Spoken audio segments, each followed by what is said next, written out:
Severe thunderstorms with lightning winds speed up to 90 km. Hail is likely to occur at places over Damoh, Jabalpur, Sagar in next 3 hours.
भाई साहब बहुत भयंकर बारिश हो रही है यार, जैसे मानसून ही आ गया हो, क्या पता आ ही गया हो।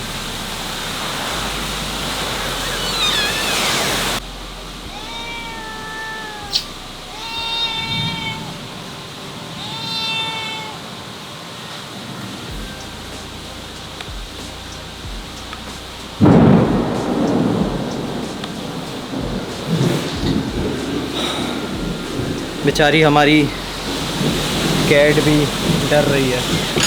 मैंने वैसे सब लाइट्स बंद कर दिए हैं, स्विचेस निकाल दिए हैं, क्योंकि क्या बोलेंगे उसको, बिजली बहुत गरज रही है तो इक्विपमेंट्स वगैरह ख़राब ना हो जाएं। बेचारी डर के यहाँ बैठी हुई है। सारा बोलो कुछ। भयंकर बारिश भाई, बहुत भयंकर। ऐसी मैंने अभी जब भोपाल गया था वहाँ पे देखी थी, बहुत भयंकर तूफ़ान था वहाँ भी। यहाँ पे भी कुछ वैसे ही था।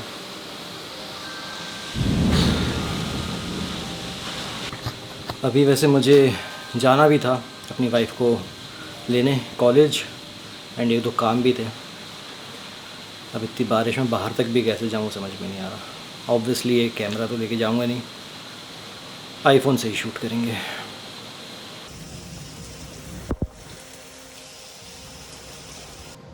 गाड़ी तक आने में ही साला आधा भीग गया। मैं कुछ बोलूँगा नहीं, आप बस बाहर का नज़ारा देखो।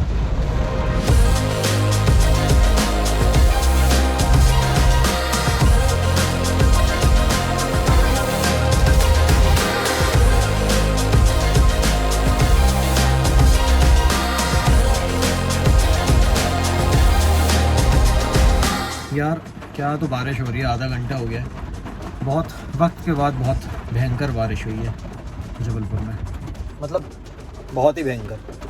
काफ़ी वक्त पहले हुआ करती थी, काफ़ी वक्त पहले मतलब जब मैं स्कूल में था उस वक्त मैंने देखी है इतनी तेज़ तूफ़ान वाली बारिश। नॉर्मल बारिश तो होती है, तेज़ होती है, बट जो तूफ़ान वाली बारिश है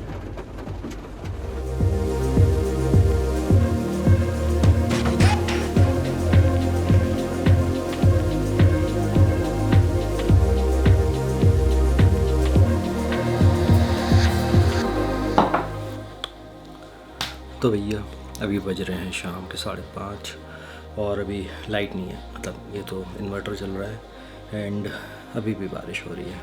मॉनसून इज हियर गाइस। तो भैया इट्स 10:30 एंड अभी 5वीं बार लाइट गई है। कुछ काम ही नहीं हो पा रहा है। मुझे पैकिंग भी करनी थी, बट लगता है कल ही सब हो पाएगा। तो भैया अभी का सीन ये है, अभी बज रहे हैं 10 और कल अपना कुछ भी काम हो नहीं पाया। कल शाम से जो बारिश स्टार्ट हुई है, रात भर होती रही बारिश, एंड हम कुछ भी काम कर नहीं पाए। लाइट भी जा रही थी, 5-6 बार लाइट गई, एंड सारे काम अब आज करने पड़ेंगे। सो अभी हमें जाना है धान खरीदने। धान खरीद के हमको देना अपने खेत पे, वहाँ पे 1-2 काम और हैं तो वो हम निपटाएंगे। और मुझे अपना पासपोर्ट उठाना था, वो लेना है, और हमने कुछ करेंसी एक्सचेंज करवाई थी, वो लेनी है। 1-2 काम और है, देखते हैं।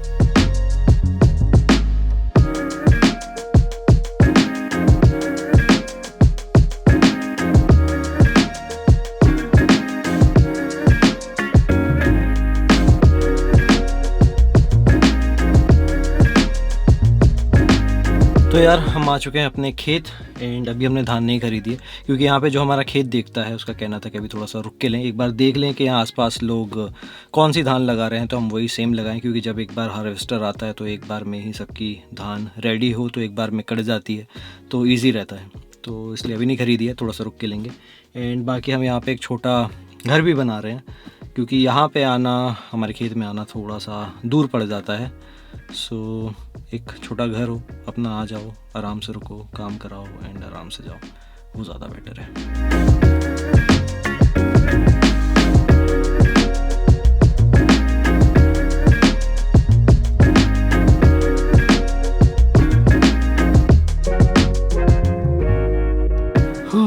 बड़ी गर्मी है भाई, कल साला ऐसा पानी गिरा और आज ऐसी भयंकर गर्मी।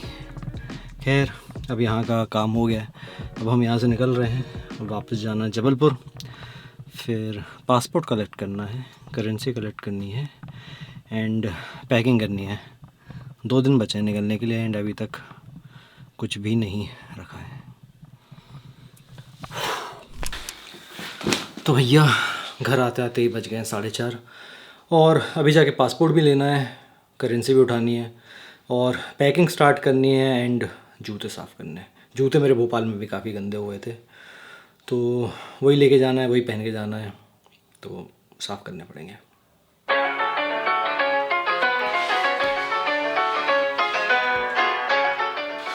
बट पहले जाके हम कुछ खाना खाएंगे, सुबह से कुछ खाया नहीं है एंड उसके बाद बाकी काम करेंगे। चलो तारा।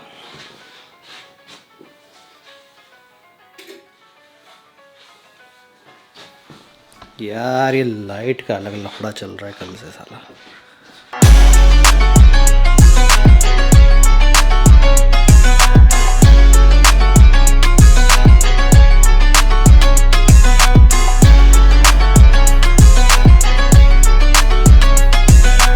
जूते तो ठीक ठाक साफ हो गए हैं गाइस। यार अभी याद आया कि आज हमें अपनी कैट को वेट के यहाँ भी लेके जाना है क्योंकि हमारा जो ट्रिप है वो करीबन 10-12 दिन का है। सो उसकी एक ड्रेसिंग हम सोच रहे हैं जाने के पहले करवा दें। अब हुआ क्या था वो बहुत ही लंबी स्टोरी है, उस कहानी को हम फिर कभी सुनाएंगे। अभी चलते हैं, उसकी मरहम पट्टी करा के आते हैं। तारा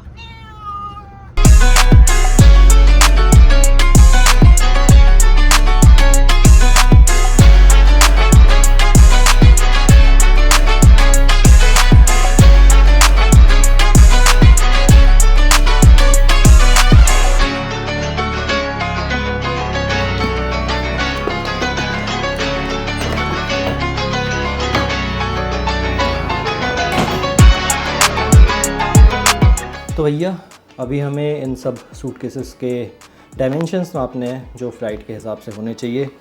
बड़े वाले सूटकेस का 160 सेंटीमीटर, मतलब लेंथ ब्रेथ हाइट मिला के, सब मिला के 160 सेंटीमीटर के नीचे होना चाहिए एंड बाकी के भी अलग अलग है, वो अभी हम चेक कर लेते हैं।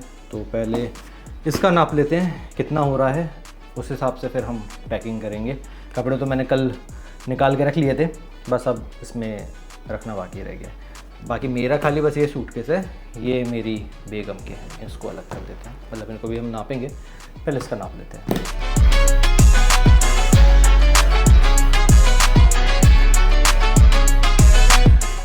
फोन कर गया। तो भैया हाइट हो रही है इसकी 76.2 एंड चौड़ाई हो रही है 48.26 एंड क्या बोलेंगे इसको, ये वाला पोर्शन ये हो रहा है 30.48, टोटल हो रहा है 154.94, तो 160 के नीचे ही, तो थैंकफुली चल जाएगा ये। बाकी अब दोनों का भी नाप लेते हैं।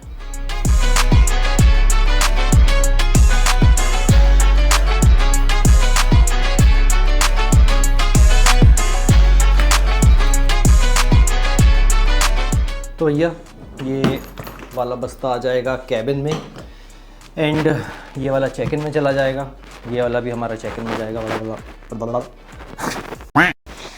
ये बड़ा वाला बैग क्या बोलता हूँ यार मैं, और चेक इन में नहीं, सॉरी क्या बोला था यार, मैं भूल ही गया। जो प्लेन में अंदर लेके जाते हैं उसमें ये वाला बैग चला जाएगा। तो बस ये है, पैक करना है, कपड़े इसमें रखने हैं, ऑब्वियसली इसमें ही रखेंगे। मैं दिखाता हूँ कि मैं कैमरा इक्विपमेंट्स क्या क्या लेके जा रहा हूँ। एक तो यही कैमरा है, एक सेकंड दिखाता हूँ। एक तो कहाँ गया, एक तो यही कैमरा है सोनी A7S3। ऊपर हमने लगाया DJI का माइक, ये वर्जन 1 है, सबसे पुराना वाला। एंड नीचे ये ट्राइपॉड है जो बहुत ही एक नंबर का ट्राइपॉड है, इसके बारे में भी हम बात करेंगे फिर कभी, अभी तो नहीं। सो ये मैं खाली कैमरा लेके जा रहा हूँ। और मैं लेके जा रहा हूँ इंटेक्स मिनी 9। इससे पोलराइड पिक्चर्स निकलती हैं, एक बार में आई थिंक 10 फ़ोटोज़ आती हैं। तो इसके भी मुझे अलग से फिल्म्स आती हैं, वो ख़रीदनी पड़ेंगी। ये हो गया। लेंस मैंने अभी एक न्यू परचेज़ किया था, ये है सिग्मा का 2845। इसकी भी एक बहुत कठिन कहानी थी जिसके बारे में मैं ज़रूर बात करना चाहूँगा। एंड ये वाला मैं ले जाऊँ कि नहीं ले जाऊँ, मैं अभी डिसाइड करूँगा कि थोड़ा सा भारी लेंस है, तो इस बारे में भी हम देखते हैं। और दूसरी चीज़, GoPro Fusion 360, ये सबसे फर्स्ट वर्जन है, ये भी मैं सोच रहा हूँ ले जाने का। तो एक ये हो गया। यार मैं थोड़ा सा लाइट ही ट्रैवल करना चाह रहा हूँ, सो कम से कम चीज़ें जो हों पॉसिबल वो ही ले जाऊँगा। एक ये चार्जिंग केस है टिल्टा का, इसमें एक बार में 4 बैटरीज चार्ज हो जाती हैं, इन काफ़ी फास्ट चार्ज होती हैं। टाइप सी है, इसके बारे में भी मैं बात करूँगा। काफ़ी सारी चीज़ें हैं, काफ़ी सारी बातें करनी है, तो वो हम ट्रिप से आके बात करेंगे। तो ये एक ले जा रहा हूँ। और ये तो मैं भूल ही गया, ये उसी माइक का केस है DJI, 2 माइक आ जाते हैं, एक रिसीवर है ये है। और हमारा पुराना साथी Rode mic, video mic pro plus, इसकी भी बहुत तगड़ी वॉइस है, बट ये थोड़ा सा मुझे बड़ा लगता है। अब तो काफ़ी छोटे माइक आ गए हैं, सोनी का एक माइक आता है, देखता हूँ वहाँ शायद अच्छे रेट में मिल जाए तो वहाँ ले लेंगे। ये एक चीज़ है। और यार मैं सोच रहा था वो ख़रीदने का, Osmo Pocket 4 आया आई थिंक, वो लेने का। एंड अभी फिर जब तक लेने का प्लान बनाया, फिर उसका एक प्रो वर्जन आ गया जिसमें 2 लेंसेज हैं। तो मैं थोड़ा बहुत रिव्यूज़ देख रहा था, उसमें थोड़ा सा स्क्रीन का इशू मुझे समझ में आया कि थोड़े टाइम बाद उसकी स्क्रीन खुलती है फिर वापस बंद हो जाती है। मैं वीडियो दिखाता हूँ एक, इस दिक्कत की वजह से थोड़ा सा मन बदल गया मेरा। और एक दूसरा था Osmo, कौन सा, नैनो आई थिंक, वो था, वो मुझे काफ़ी इंटरेस्टिंग लगा, बट उसमें भी ओवर हीटिंग का थोड़ा सा इशू है। तो मे बी लूँ या ना लूँ, वहाँ जाकर पता चलेगा, शायद वहाँ अच्छा रेट मिल जाए, या तो फिर मैं वेट करूँ उसके सेकंड वर्जन का जिसमें शायद से बोल रहे हैं कि उसका ओवर हीटिंग का इशू सही कर देंगे वो। देखते हैं वहीं जाके अगर कुछ अच्छा मिलता है। बाकी एक इंस्टा 360 है, क्या है इंस्टा, क्या है, एक मिनट, इंस्टा 360 का एक आया है लूना, मतलब लूना वाली लूना नहीं, लूना कैमरे का नाम है, वो भी उसी तरह से बना गया है जो अपना DJI Osmo Pocket 4 Pro model है। उसमें भी 2 लेंसेज है, इसमें 2 लेंसेज है। तो ये मुझे ज़्यादा बेटर लग रहा है, जब देखते हैं वहीं जाके समझेंगे। सो ये थी हमारी तैयारी। एंड पासपोर्ट भी आ गया भैया, वीज़ा लग के। वीज़ा का काफ़ी लोग बोल रहे थे कि काफ़ी मुश्किल से लगता है, बट हमारा तो 7-8 दिन में ही क्लियर होके आ गया। एंड करेंसी भी आ गई है, ये हमने ली थी, कहाँ से ली थी यार, Forex से ली थी हमने ये। एंड 10-10 हज़ार के नोट मिले हैं, अब वहाँ जाके उसके चिल्लर भराने पड़ेंगे। फोकस क्यों नहीं कर रहा है भाई, फोकस कर। तो ये सब तैयारी हो गई है, अब बस कपड़े रखने हैं बैग में, कैमरा वगैरह का बैग सेट कर लें और फिर ये व्लॉग एडिट करना है। एंड होपफुली जब तक मैं वहाँ पहुँचूँगा या ऑन द वे होऊंगा ये व्लॉग आ जाएगा। तो मिलते हैं नेक्स्ट एपिसोड या व्लॉग में। आस्ता ला विस्ता। यार अभी मैं बैठ के ये वाला व्लॉग एडिट कर रहा था, एंड जैसे मुझे समझ में आया कि मैंने कहीं मेंशन ही नहीं किया है कि मैं कहाँ जा रहा हूँ, बट मैंने एक जगह एक क्लू छोड़ा है, क्या बोलते हैं उसको, ईस्टर एग। तो इतने आप समझदार हैं कि आप गेस कर लें कि मैं कहाँ जा रहा हूँ।